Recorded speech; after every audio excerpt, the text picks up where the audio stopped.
everybody, and thanks for your questions on Twitter. Here we go. I guess music was always there for me, but I was singing even as like a small, tiny little kid, but I started doing it as a career when I was about 15. I started playing live in venues as my job. So I guess that's when I decided that music was my thing, as I was already doing it. Fans. Well, I like to think of fans as friends, which are friends and fans. As even I'm a music fan too, so I don't think you have to define it as people that aren't your friends, because they are. But I don't know, I've had some great experiences with fans where they've given me presents. I had one amazing fan give me a piece of art. It was a picture that he'd drawn of me. I was just absolutely floored. It was amazing. I don't know, there's been some not so good experiences too, but I don't really like to talk about that. I just try and focus on what's good in my life, and I'm just blessed to be able to do this, to be honest. I guess it depends on the artist and it depends on the photo. Some musicians are very defined by what they present visually, and some are, I don't know, some are more of a live experience, or it's about the videos, or I don't know. For me, I think a photograph is very important because it sort of sets the tone of the artist's personality or brand or what they look like, and you're meant to sort of see a photo, a good photograph or a good promo shot, and be able to imagine what the music might sound like, or the tone of what the music might sound like. Live photos are a whole other situation. They're case by case. I've seen some amazing live shots and some terrible live shots, but you know, you get both, and I don't know.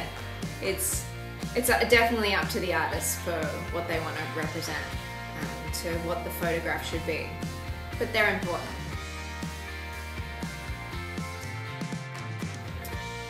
I did some opening slots for Glenn Campbell about a year and a half ago now.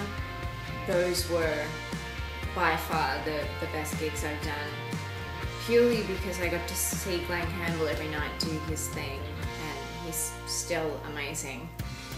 But I don't know, it was just a totally different audience, really respectful listening audience, and I had a lot of good comments after the shows. Like one elderly couple, really southern elderly couple I should say, came up and said, "You're much better than that Taylor Swift." I thought that was amazing. But yeah, I guess, yeah, touring with Glenn Campbell, that was just awe-inspiring, to say the least. I never really had singing lessons. I remember when I was in high school, because I always sang, so it was always there and I was always doing it. I never really thought about professional training. But I remember in high school, I think it was I guess what would be called year 10 in Australia. So I think that's when I was already starting to do gigs around that time. But in order for me to take the actual music class in school, I had to be learning an instrument. So I took a couple of voice lessons there, and I was mostly singing some jazz and some standards and things like that. Really the only thing I learnt from singing lessons at that stage, because I really only did it for, I guess it was less than a year, was to breathe and to open my mouth.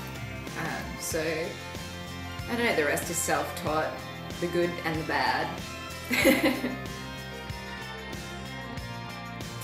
I guess I listen to a lot of country radio, actually it's between country radio and classic rock. So I guess most of the new music I end up listening to is country music. I'm still totally stuck on Lee Bryce, Hard to Love. It's just something about it. It's just a really well written song, and it's great.